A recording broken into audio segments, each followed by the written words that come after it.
Here's a big Happy New Year, everyone.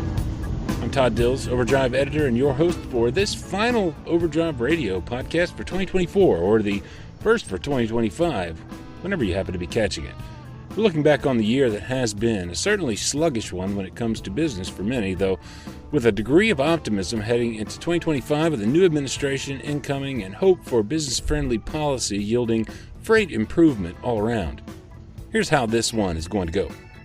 Earlier this month, we charted the top 10 podcasts of this year, featuring a few two-parters this time around, with extended talks with working truckers, with their small fleet owners like Gill Freightlines Surinder Gill and the collapse of the Convoy brokerage, or some among our owner-operator Trucker of the Year contenders offering business advice gleaned from their wealth of experience. We've got a short concert hall run in cab, a guide to beating back predatory tow invoices, and much more among hot topics and business dissection throughout the year. To start, though, a window on 3 inspection-related podcasts just outside the top 10, beginning with a familiar voice, your friendly neighborhood scale house reporter, dialing in for the second year in a row from his run through the road check inspection blitz, this one marking the end of a long career. That'd be Mike Mustang Crawford, making hay of his last year over the road in the 1994 Freightliner Classic he put upward of 4 million miles on throughout his business's 30-plus year history. Ghost Rider, it is Mustang with this year's 72-hour blitz chicken house openings.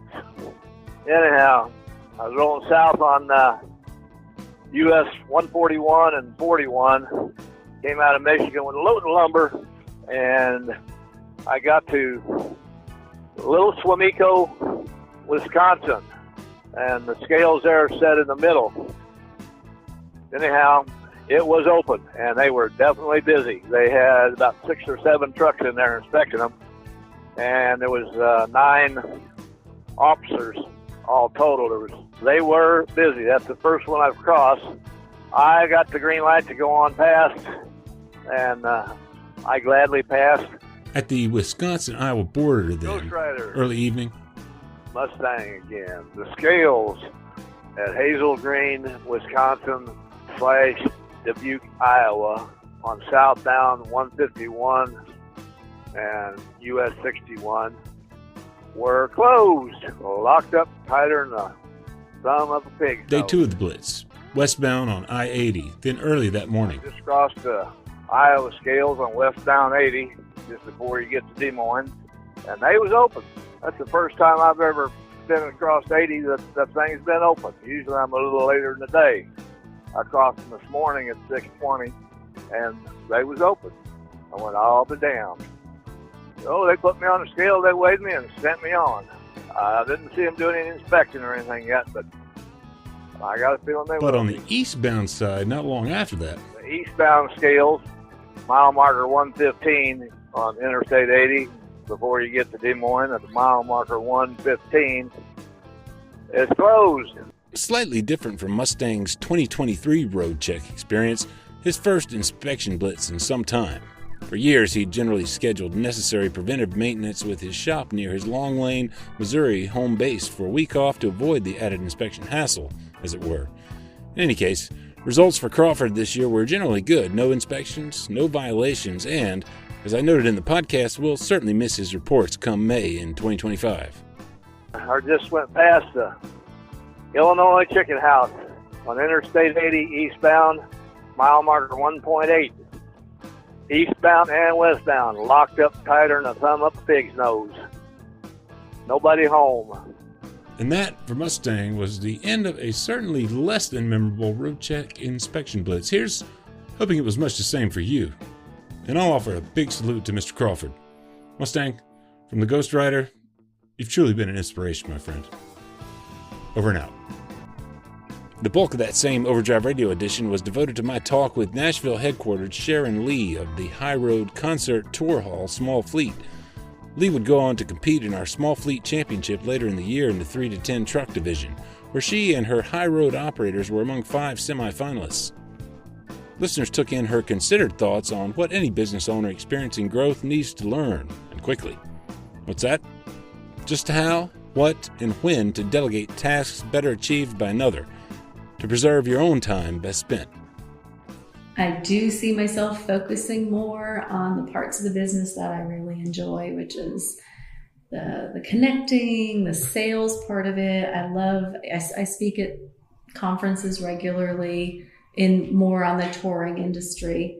Very involved in Touring Career Workshop. I love what they're doing. They're very focused on touring people, and mental health is a big focus for TCW.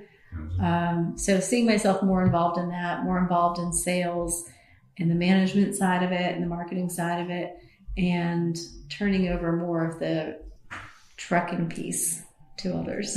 Do what you do really well and hire other people to do what you can't. Yeah. And that's really tough for a small business. That's really, really hard. Right. Because you think about your resources and, oh my gosh, I don't want to pay this person or bring somebody else on. And you just, especially, you put in, for me, I don't drive, but, I'll put in a lot of hours trying to figure something out. For example, when we were getting our Canadian authority, I said, we need to get our Canadian authority. I'm going to figure this out. I can't even tell you how many hours I invested in trying to figure it out. And I finally just wrote a check. I just called someone else and said, do you have Canadian authority? Yes. How did you get that? Who did that for you? Right. And that's what I did. And I wish I could get those hours back that I invested. And the problem is, and I think with a lot of small business owners, whether they're owner-operators or just small fleet owners, you do learn to do a lot of things really well. You really do.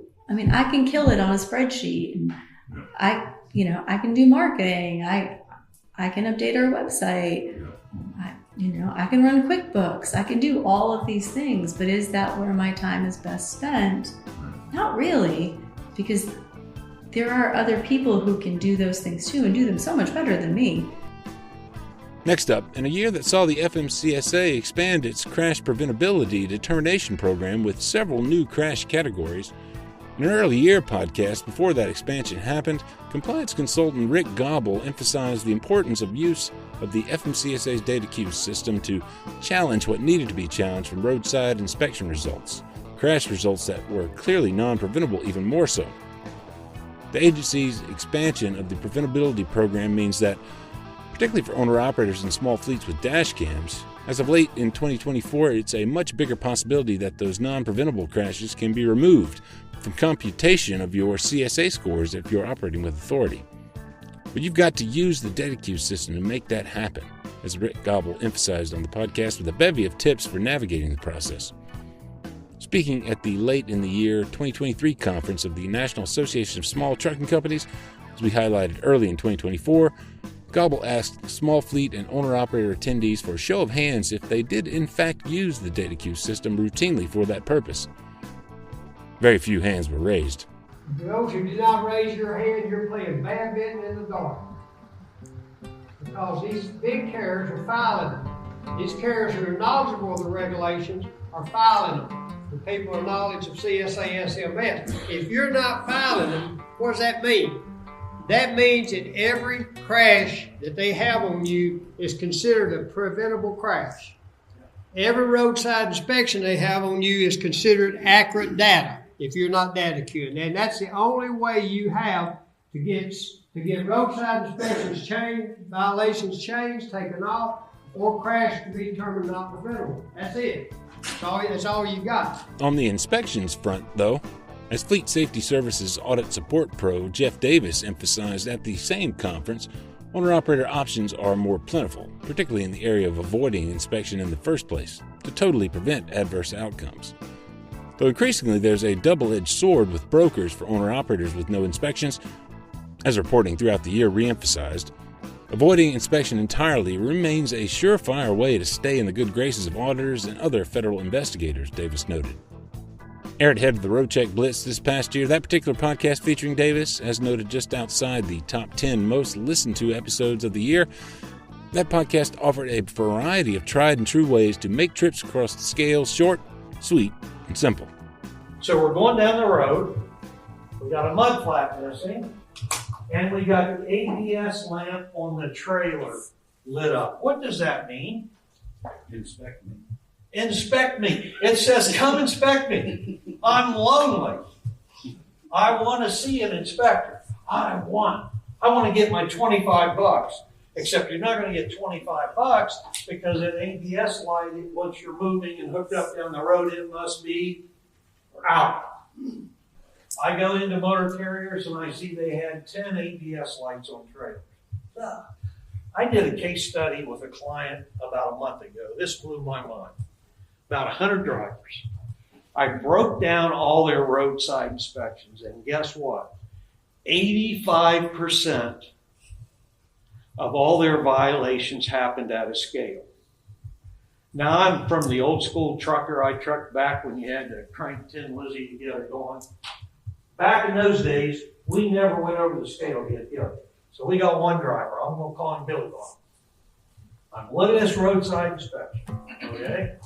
And the roadside inspection says that there was a semblance of a tire hanging in the rim as the driver went over the scale. This, honestly, this smart butt inspector writes that on me.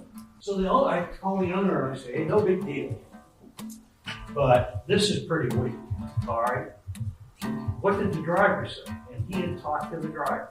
Called the driver in, driver said, boss, I'm really sorry. I knew that tire was that way, but I thought the scale house was on the other side. I thought they'd never see it on the other side of the train. 70% of all their roadside violations happen right at the scale.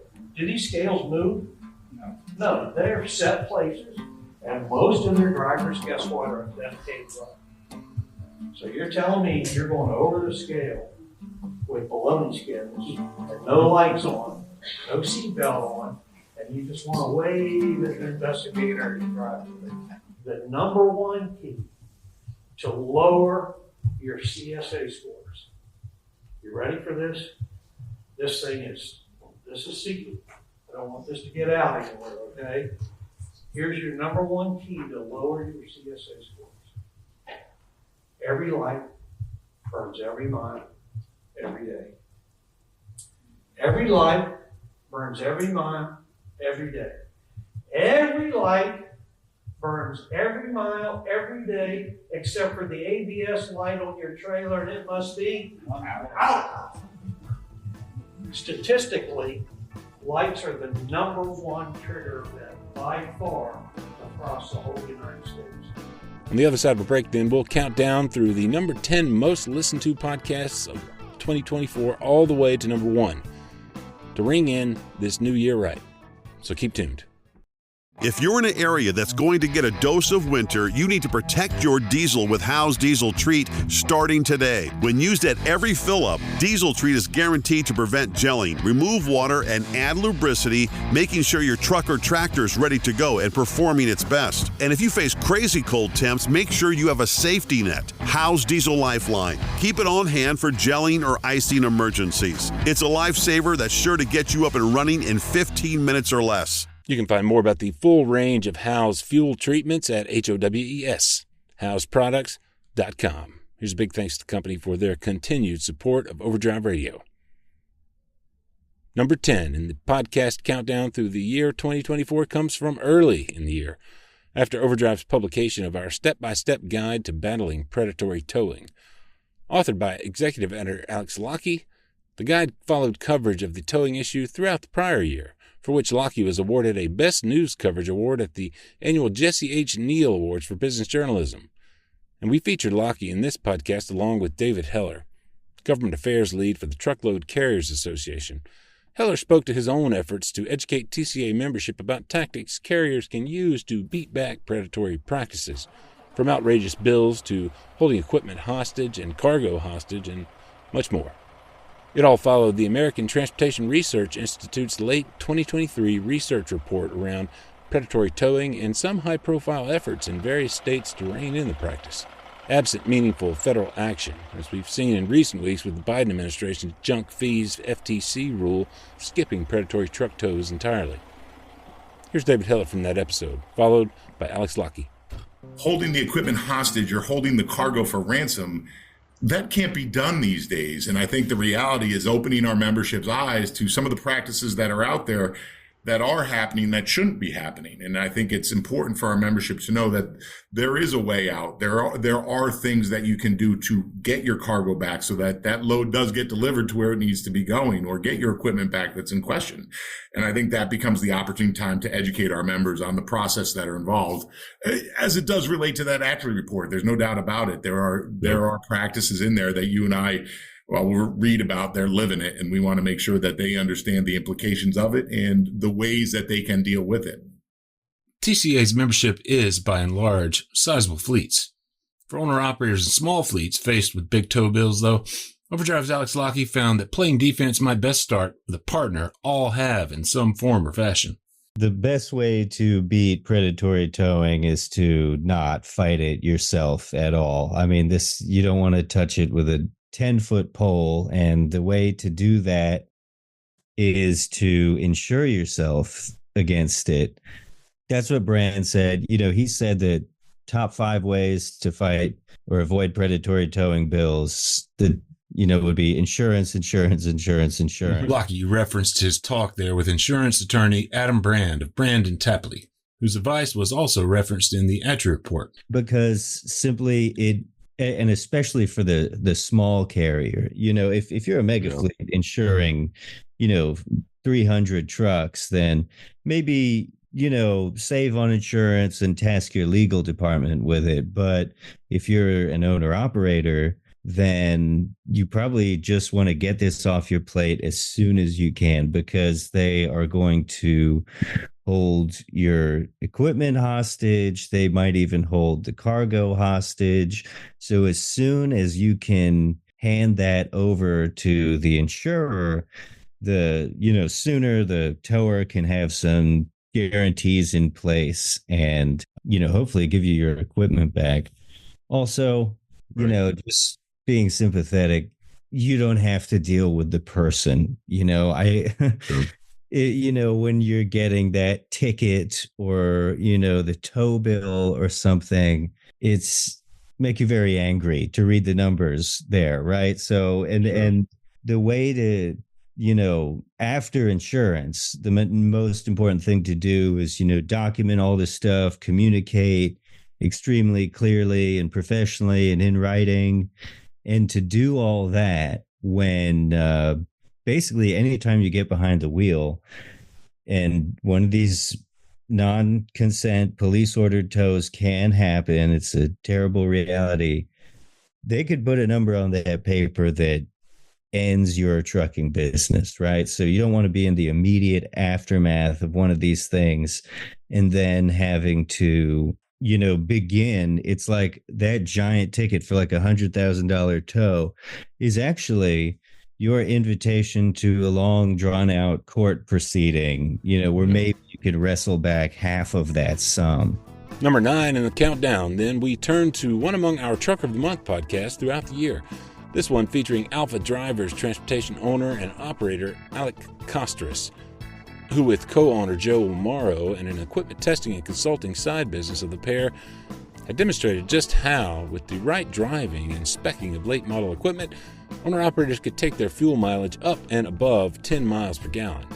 Here's Costras in conversation with Overdrive's own news editor Matt Cole, explaining how Joel Morrow and Costras met and joined forces after medical issues to form the small fleet, now in a growth phase, as regular listeners heard here on Overdrive Radio recently. Our first phone conversation was about tires, rolling resistance, and then he threw in the word tractive effort and rolling slip and torque-induced slip. And I thought, holy crap, he actually knows what he's talking about. Concepts that I have never heard anybody talk about. And so I thought, okay, you know what? He knows something. And I can learn from him and vice versa. So, we talked geeky stuff for several years, and he had a medical issue right before I did. And so we were kind of going through the recovery, and we thought, what do we want to do when we grow up?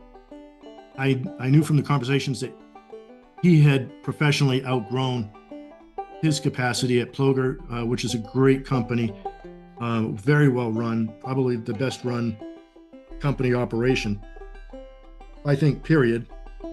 Morrow had been a longtime company driver with Ploger. but it just didn't fit his personality and his capabilities because the guy is a genius.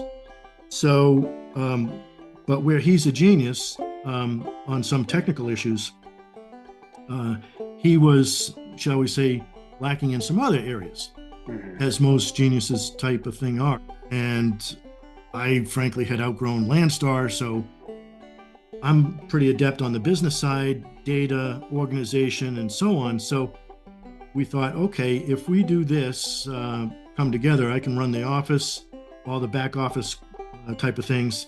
He can focus on the technical side of things as well as delivering freight. So we formed, Matt, two companies. We have Alpha Drivers Transportation, which is our, I guess, more visible on-road freight transportation company. But we also have Alpha Drivers Testing and Consulting, where we consult with OEMs, Volvo being one to be sure, and we work, if you will, behind the scenes with their engineering folks and marketing to hone some of their development. So this iTorque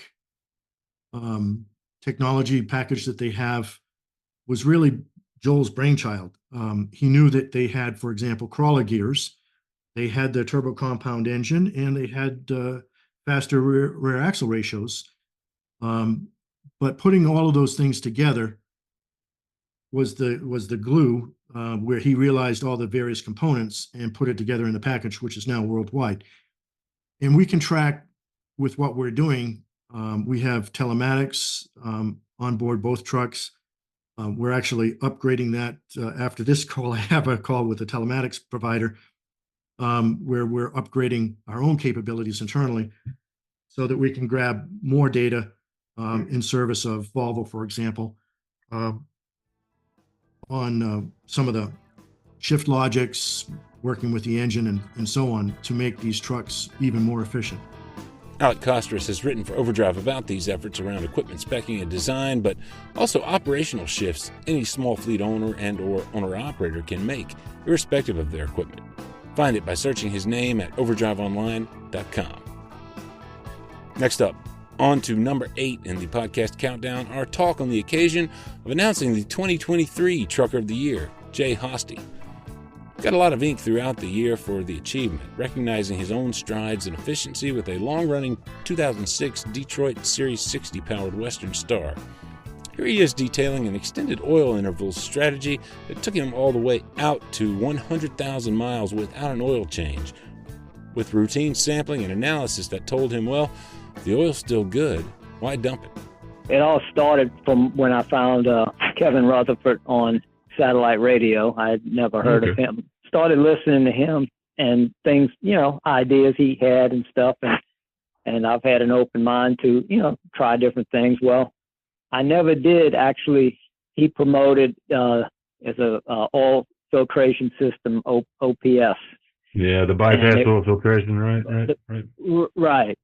He promoted that. I never did actually buy one of those and get into that because he also said, all right, you got to do oil analysis.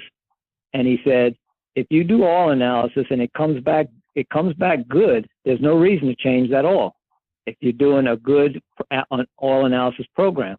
So I kind of thought, well, I'm just going to see what I'm not going to buy the OPS. I'm just going to see how the oil does by just doing, samples.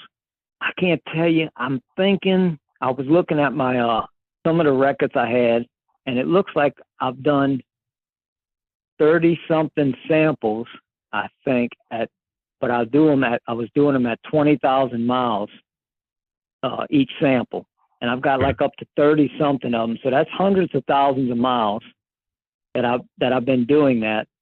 And as I was telling you, I would do it every 20,000 miles. I would change the filters, but if the sample came back good, I leave the oil in. And I would go 100,000 miles on the same oil, and it's not even synthetic. It is Mobil Delvac 1540, straight mineral oil. And at 100,000, the samples usually came. I don't ever remember them coming back saying that the oil needed to be changed, but I would just do it there. I would just say, okay, that's enough.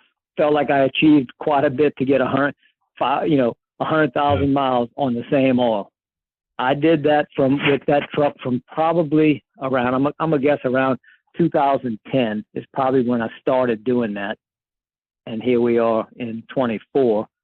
And yeah, it never was an issue. Now there's been a few times where something came up in I had some fuel dilution or something, and it said, you could keep the oil, or it wasn't bad enough to say change the oil, but it would say monitor or maybe drain 2 gallons out and add fresh oil or something like that. And I'd do that. But I think one time I had some coolant in the oil or something, and it came back. I think that time it came back, changed the oil, and I did, and I don't remember what it was, but whatever it was, it was okay, and I kept on going. But that was a few times. The problem you had, yeah. Right, and that was a few times over the years, but I've never done a head gasket or anything like an in-frame, and the rods and mains are the original rods and mains. At number 7 in this countdown to start year 2025, a more recent edition of Overdrive Radio to mark Veterans Day back in November, with Overdrive Radio sponsor How's latest Hall of Fame inductee. Farmer Veteran Coalition CEO Jeanette Lombardo detailed a variety of new farmer support and other programs that deliver on the organization's mission to support veterans entering farm business careers, dovetailing in several ways with trucking and logistics businesses that support the nation's food supply chain. Lombardo sees plenty honor and value in the House Hall of Fame induction. It's already enabled new connections between the coalition and not just groups and people in the ag world, but likewise in trucking. Here she is telling the story of the coalition's founding. Yeah, we started back in 2009 in Davis, California, and we grew and grew and grew into a national organization. And because we had a national focus, we soon realized, as we're now up to over 52,000 members, that we needed to sort of be in the central part of the country.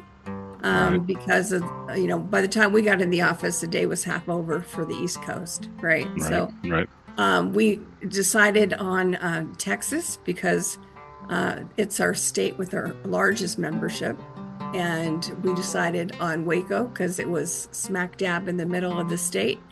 Sort of avoided most of the hurricanes and most of the tornadoes. And it was the home of the Texas Farm Bureau and had a regional airport. So we landed there.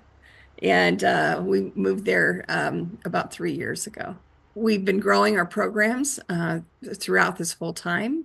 One of our staple programs is our fellowship fund, which allows for beginning farmers to receive a grant of up to about $5,000 to help them purchase their equipment to start their operations. So they prepare a business plan, and we do that to help them with market access. We have our Homegrown by Heroes label that they use when they're selling either at the roadside stand or with their CSA or the farmers market. And it helps give them a little bit of edge on their marketing. We also have an online sales platform called Market Maker that allows them to sell online direct to consumers.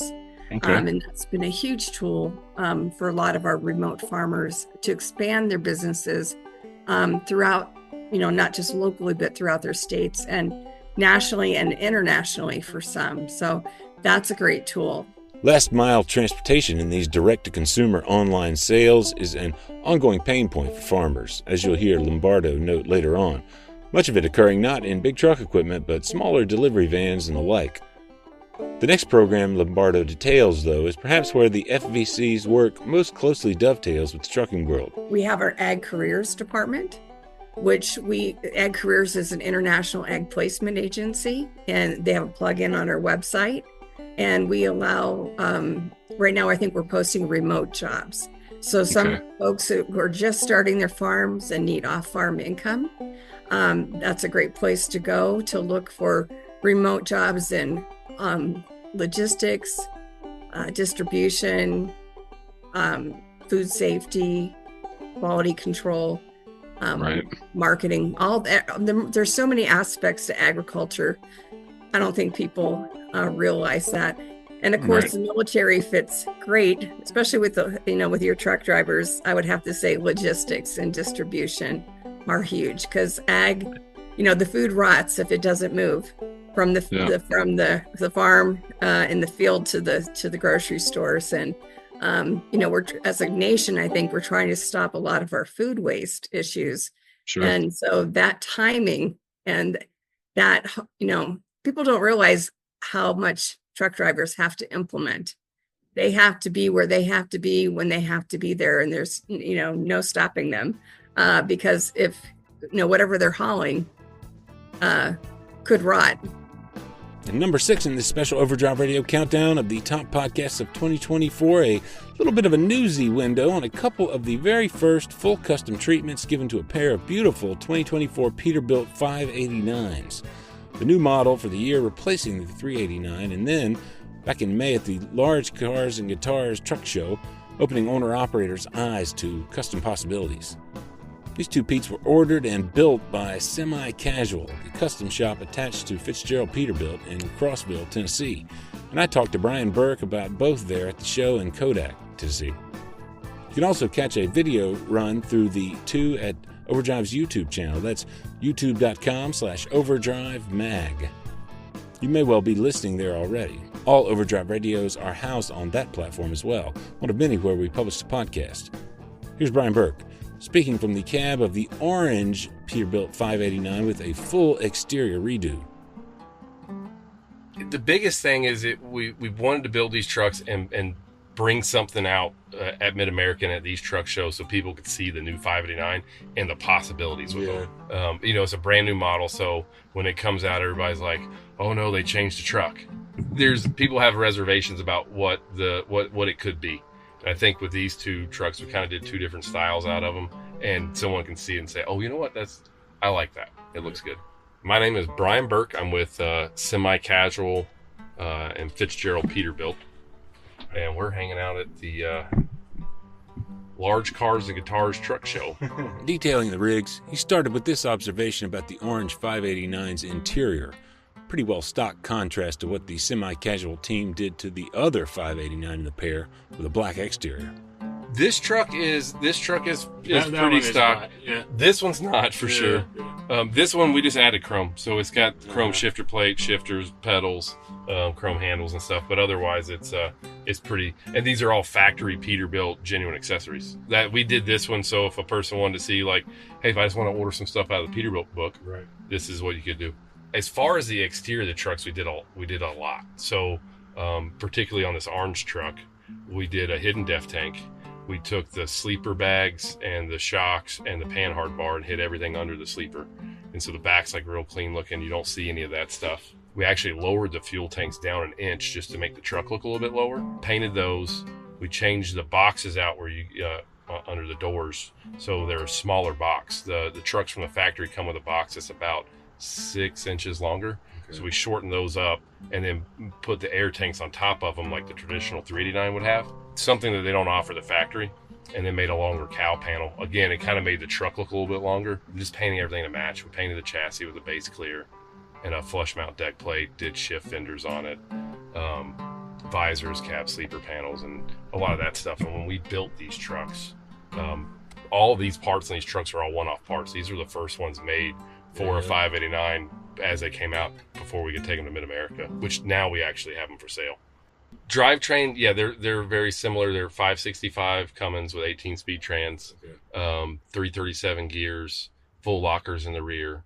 The orange truck is a 280-inch wheelbase, and the black and red truck is a 295-inch wheelbase. Okay. Gotcha. Actually, I take that back. The black truck is a 605 2050 torque. Okay.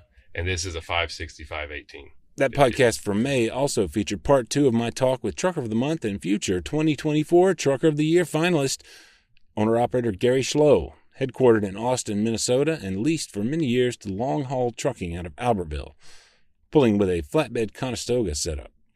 Schloe offered some considered advice for the next generation of owners coming up behind him. There's a lot of different things to do in this business. You can hook on to a lot of different kind of trailers. If anybody's thinking about buying a truck, I guess you got to find a good company. It's really helped me. But I always have told people that I've run into, other young guys that have bought trucks, pretend like you're broke for the first 3 years. If you pretend like you're broke for the first 3 years, don't go leasing a new pickup truck or buying a new pickup truck, and just pretend like you're broke for the first few years and pay down your debt. Things will be a lot easier, and really take care of your truck. Don't let things go, to where you end up at the mercy of some outfit out there in the road. I'm lucky enough. I've never had a lot of work done on the road. I've been able to get it done at home. I guess to the young fellas, just buy good equipment, take care of your equipment, pretend like you're broke for the first few years, and build your cash up. And then put some money away, because there's going to be things that are going to happen to you. I had back surgery in 94. I had a brand new truck ordered. I had ruptured Achilles tendon in 97. I ended up with blood clots in my lung and then 8 days in the hospital. There's going to be things that are going to happen to you, and get some disability insurance. So I've always carried disability insurance to where something like that doesn't take you down. Well, I had disability insurance before I even became an owner-operator, but I increased it after I became an owner-operator. And I highly recommend that to people, at least enough to cover your at-home bills. If you're ahead on your truck, if you're ahead on your loan, which I always manage to stay ahead of the loan, you can always call the bank and say, I'm going to be off for 3 months. I know I'm $6,000, $7,000, $8,000 ahead of my loan. I've never had any trouble with the bank. Now moving into the top 5 in this countdown, it's trucker and farmer Josh Gentry, son of Teddy Gentry, bassist for Country Rock Stars, Alabama. I got the opportunity to run with Gentry from Alabama headquarters in Fort Payne, the state that is the band's name, up to Nashville, Tennessee, in a 2021 Kenworth T680 that saw Gentry and the band itself come full circle on a long partnership with the truck maker that extended back to their heyday in the 1980s. This midsummer series offered a bit of a look into that history, but also the tour haul world that is Gentry's bread and butter today, after earlier parts of his career pulling a hopper in ag support efforts, then as an owner-operator.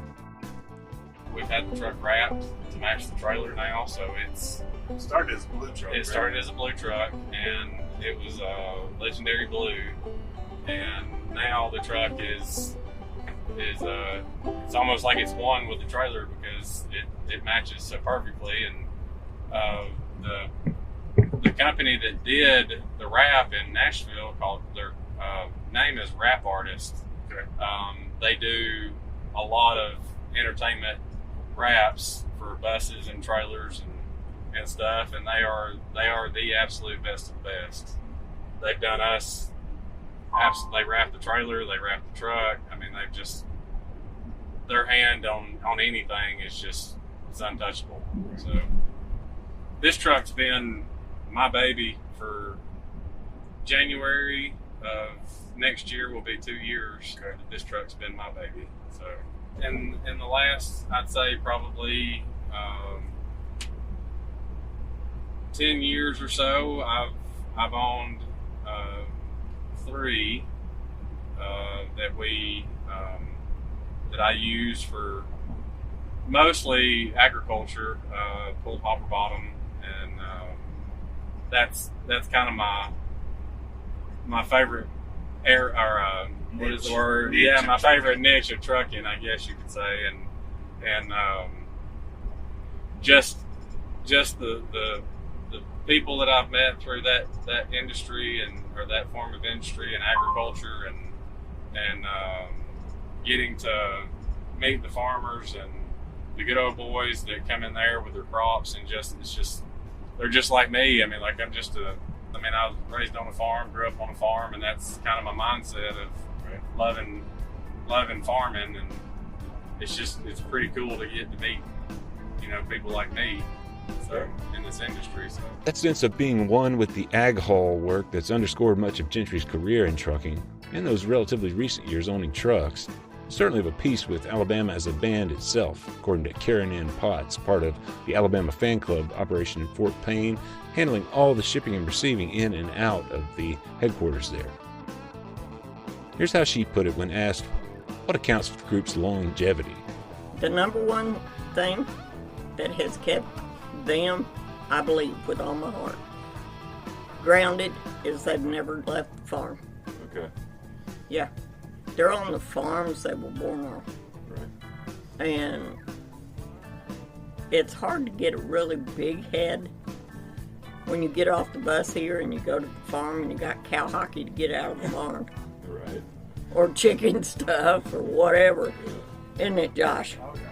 The tour hauling Gentry's doing now, paired with his own work on the self-same farm of his father, where Josh also grew up, well, that tour hauling work couldn't be more different than the run till you stop grain hauling that's been his past bread and butter. At once, there are some similarities too, as he notes in what follows. You get to meet like all of the drivers that, I mean, I've made friends just about every bus driver that Alabama's ever used in the last probably 2-3 years, maybe even longer.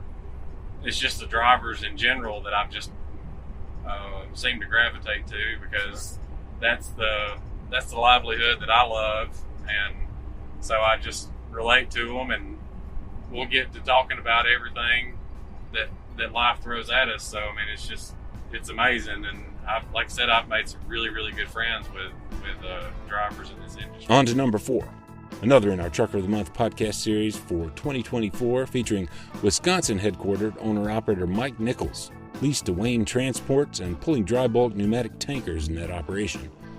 Nichols brings a strong bit of public outreach advocacy of a fashion to his approach to trucking, active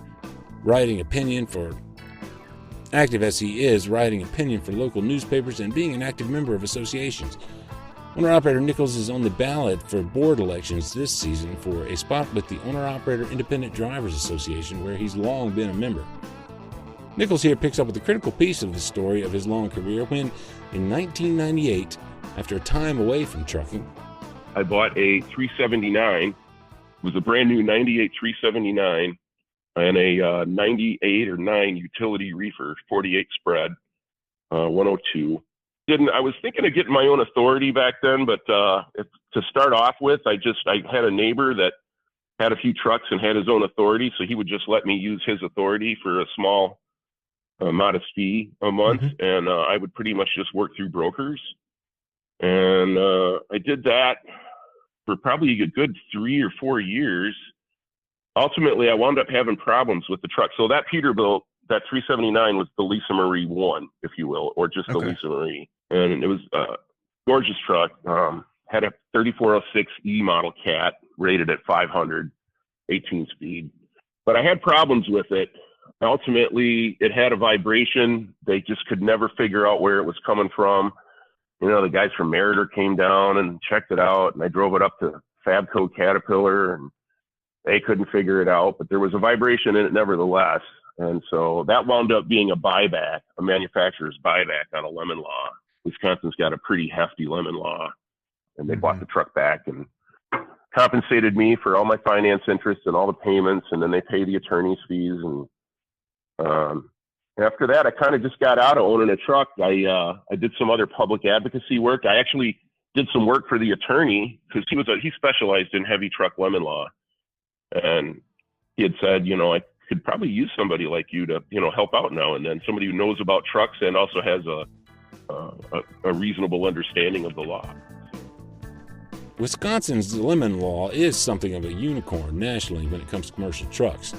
You can read more about it if you search for the post that housed this podcast back in August. After Nichols was Trucker of the Month for July, among 10 semi-finalists for this year's Trucker of the Year award. Speaking of which, number 3 in the podcast countdown features yet another of those semi-finalists. How do you get 4 million miles out of a 1995 Kenworth T600? Alan Kitzhaber, like Nichols, is based in Wisconsin, and in a bit of synchronicity for 2024, using the same go-to maintenance partner as Nichols, though the pair don't know each other personally.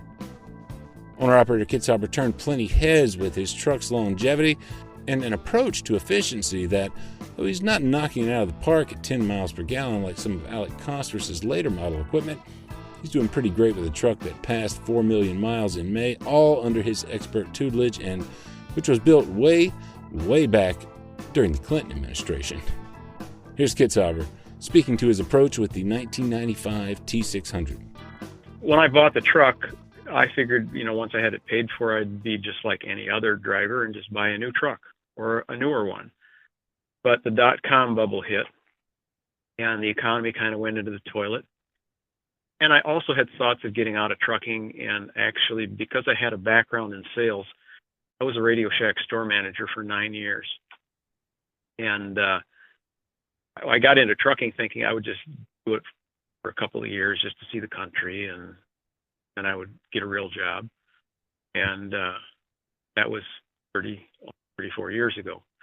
In any case, I just didn't feel comfortable with, the large payments that a new truck would bring me.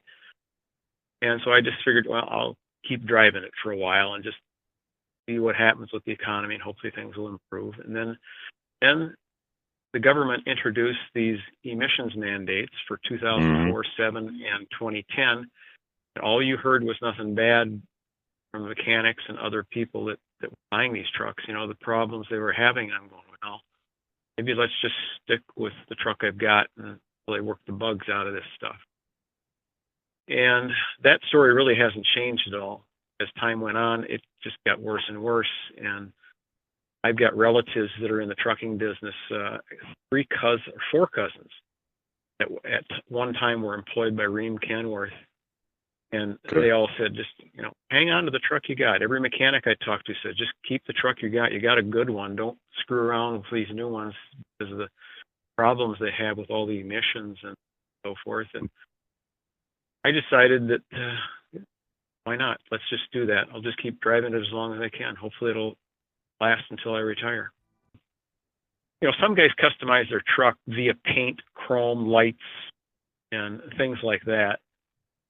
I customize my truck to make it a more comfortable place to be, a more profitable truck, more efficient truck.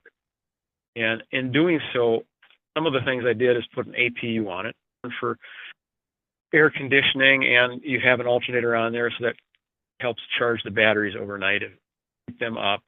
I also have a diesel fired APU? Yeah, tri-pack APU, but I have a Pro Heat on there too, which heats my coolant and heats the engine, as well as keeping the cab warm during the winter. The other thing that I put on there is I have an Arctic Fox inline fuel heater, which heats the fuel prior to getting to the engine. And since I put that on, I haven't used any kind of diesel fuel treatment. And that's been 13, 14 years that's been on there that I haven't. I mean, you can take the lid off the fuel tank and you look in there and you can see that the fuel's gelled up, but yet the truck starts and runs great because it heats up that fuel prior to getting it to the engine. That's huge in the wintertime. And the other thing I have too is an auxiliary fuel tank that is used for the Pro Heat and the Tri-Pack. They get their fuel from that separate tank. There is a tax advantage doing that because you're not using that fuel for running down the road. There is a tax credit that your accountant can give you at the end of the year. It's not huge, but it helps add up.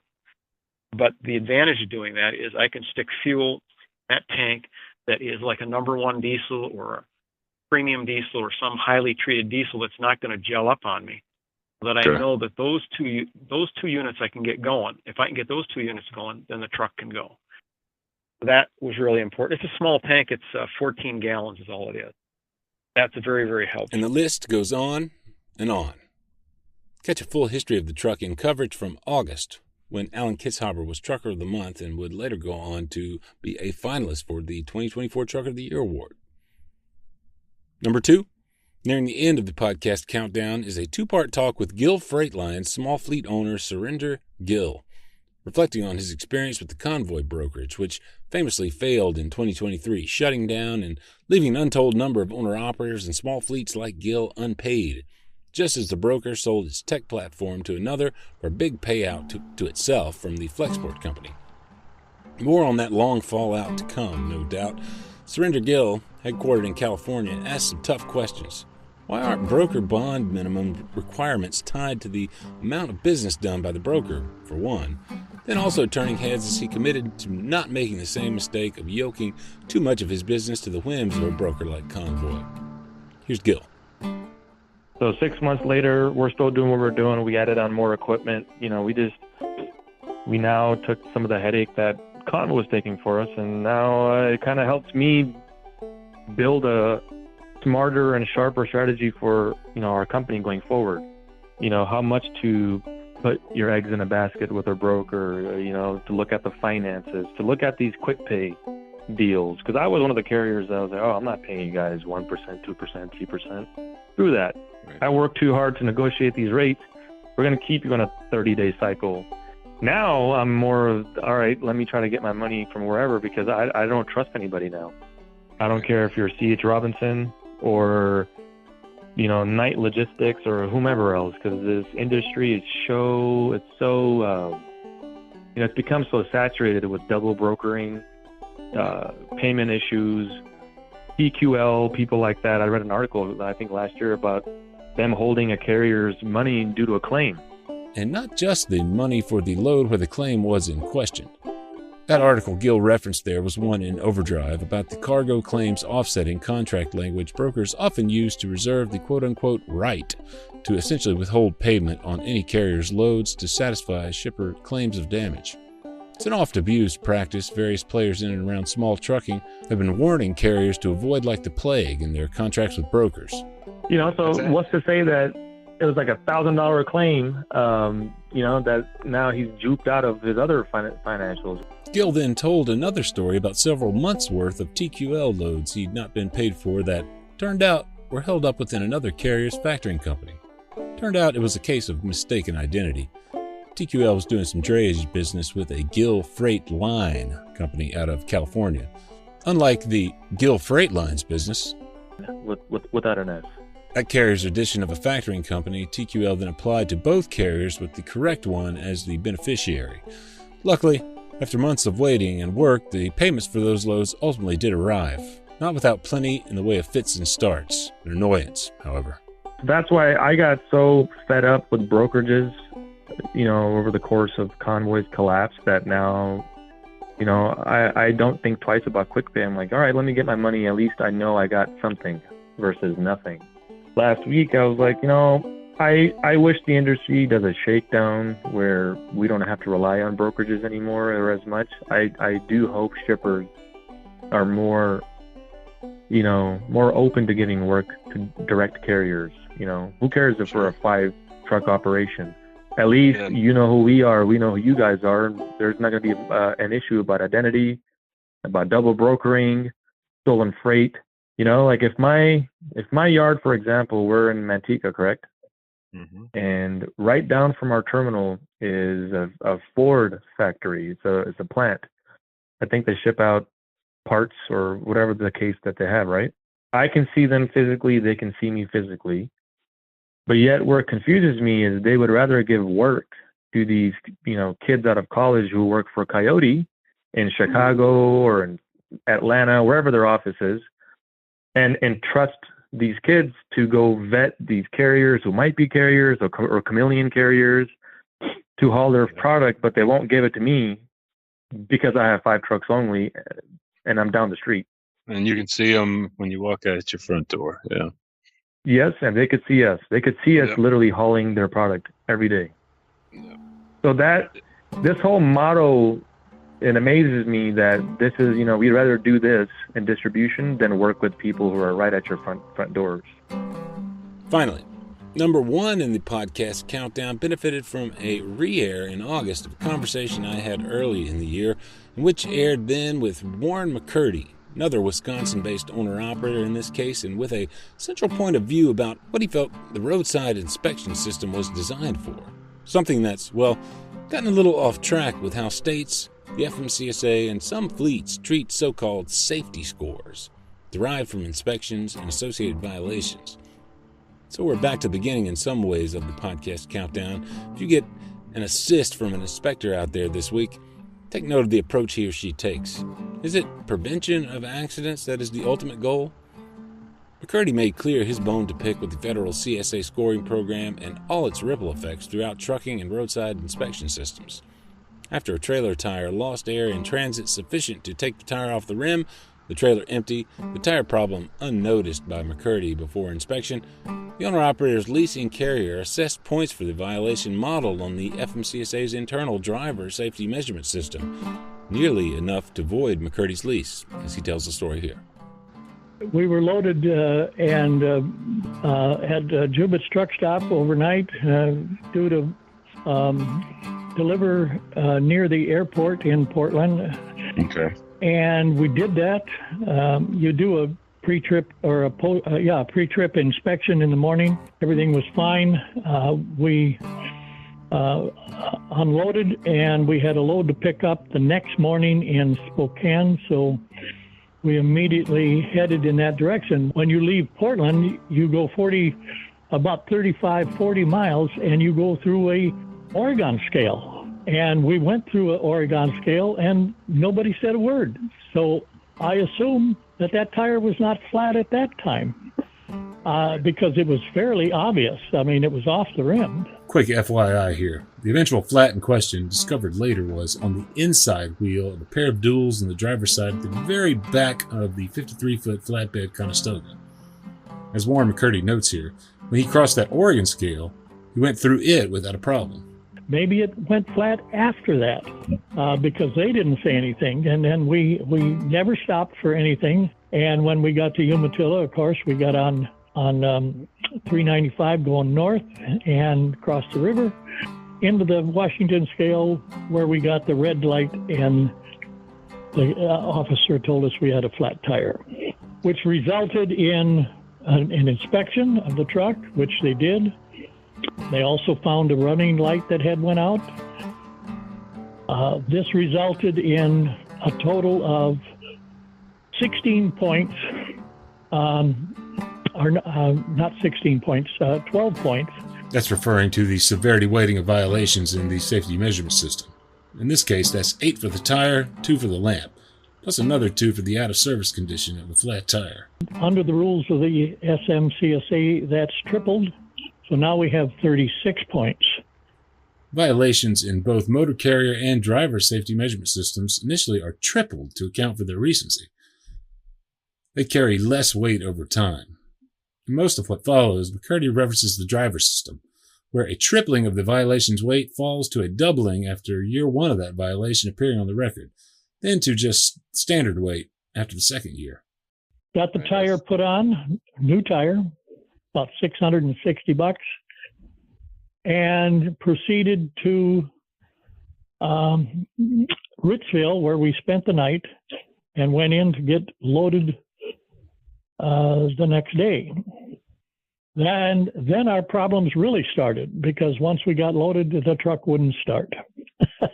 Right. And everything went downhill from there. We had to get a wrecker, hauled us over to the Mack dealer, sat for 2.5 days to get it fixed, and proceeded. So that was unrelated to the flat tire, but nonetheless, it's like when it rains, it pours, right? That was something to do with the ignition and or the electrical. Yeah, we had a short in the wire. Okay. When we got out of there, Bennett called us and informed me that had I got 42 points, I would have been terminated. As I mentioned before, I've at this point I've driven over 3 million miles accident-free and claim-free. I hadn't had any points for at least 25 years or so. And I can't remember the last ticket, but apparently none of that counts for anybody. It's only that flat tire that counts. And that's what our ongoing objection is. Essentially, if you go 75 miles an hour in a 65 mile an hour zone, you know it. That's a violation. I didn't know that tire was flat. I don't know that a light burned out. If they're all lit when I look at them, and then it goes out in between, how you're not going to see this in your mirror. Yeah, you're not going to see that in your mirror, right? Right. Right. I think that these inspections are good. They should be preventative things, because nobody wants to drive down the road with flat tire. You could go down the road with a brand new tire and have it go flat. I don't think we should be penalized for something that is not something that you did intentionally. Preventive, not punitive. Owner-operator McCurdy urges for inspections approach. Plenty to chew on there, and much more where that came from. I put together a playlist of all the full podcasts that were excerpted here, and that you can find at Overdrive Radio's SoundCloud page and in the post that houses this podcast for January 1st, 2024. Oh, I made a mistake there. Not 2024, 2025. At overdriveonline.com/overdrive radio. That's overdriveonline.com/overdrive-radio. There's a huge thanks to all of you for listening and for hanging with us through 2024 and into 2025. A big happy new year, and here's to looking forward with optimism and a hope that the year shapes up much better business-wise than the last. There's plenty you can control to steer toward that goal. Keep tuned to our Partners in Business and Trucker of the Year series for many, many ideas on that score. Overdrive Radio, too, of course. And that's a wrap. Again, Happy New Year, everybody. Overdrive Radio is a production of Overdrive, the voice of the American trucker. It's edited and produced by me, Todd Dills, with the acoustic guitar and other support of trucker songwriter Long Haul Paul Marhofer. The theme is Legend of the Snake Man by Marhofer, featuring the guitar work of Travis, the Snake Man himself, Whammick. Terry Two Socks Richardson on bass, keys by Tisha Mingo, Jim Whitehead, and on drums, Mr. Andrew Marshall. The podcast is backed up further by Overdrive's own social media coordinator Jasmine Campbell, news editor Matt Cole, executive editor Alex Lockie, and video editors Lawson Rudisell and Andrew Gwynn. We'll see you next time.